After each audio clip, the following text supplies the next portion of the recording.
The extreme cold had arrived, and I had stocked up on supplies in my RV to survive the winter. But unexpectedly, the people outside managed to pry open my vehicle door. However, when David Carter opened it, he froze on the spot. Behind the outer door was another door, made of bulletproof glass, glowing with a cold metallic sheen. I sat comfortably in the driver's seat, looking at the dozen shocked faces outside, feeling a deep sense of satisfaction. Polar Fortress mode was no joke. David's fire axe was still frozen mid-air, his face full of disbelief. I calmly pressed the window button and raised an eyebrow at him through the bulletproof glass. His face turned pale, then red with rage. Gritting his teeth, he swung the axe with all his strength. Bang! The axe struck the glass door, but the bulletproof glass didn't even crack. Instead, the axe blade was badly damaged.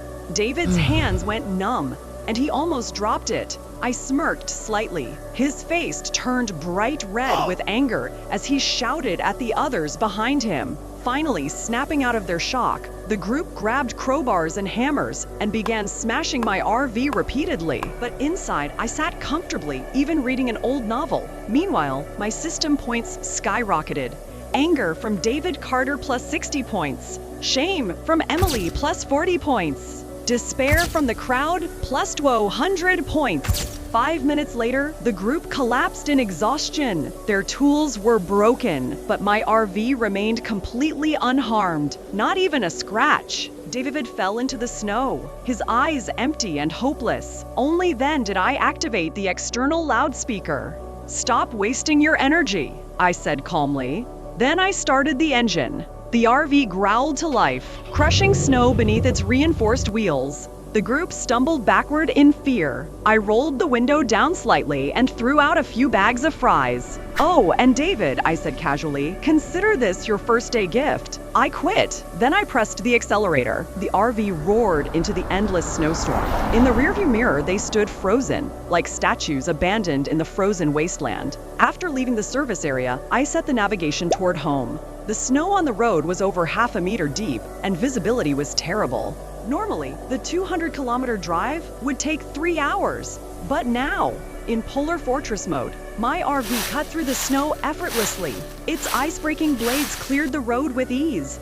I maintained a steady speed of 90 km/h. Suddenly, dark shapes appeared ahead. I turned on my high beams, and my blood ran cold. A pack of wild dogs, more than 20 of them, thin, starving. Their green eyes glowed under the headlights. The lead dog snarled and bared its teeth. These were no longer pets, they were predators. I honked, hoping to scare them away. Instead, they charged toward my RV. I immediately locked all doors and prepared to drive through them. Then, system alert, biological threat detected. Activate expulsion mode? I accepted instantly. Sharp metal spikes extended from both sides of the RV. At the same time, a powerful repellent gas was released beneath the vehicle. The dogs immediately panicked. Their aggression turned into fear. They fled into the snowstorm.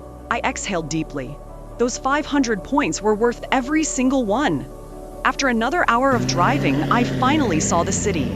It was silent, empty, frozen. The entire place looked like a grave trapped in ice. I followed familiar roads until I reached my home, but my heart sank. The first floor was completely buried in snow. I honked repeatedly, no response. Panic filled my chest. I grabbed an ice shovel and began digging. Finally, I understood. My parents had taken shelter in the basement, but the ventilation had been blocked. They were suffocating. I rescued them quickly and brought them into the RV. Warm air surrounded us. My mother began crying immediately. My father stared in disbelief. "Son, this RV, it wasn't this powerful before." He looked around in shock.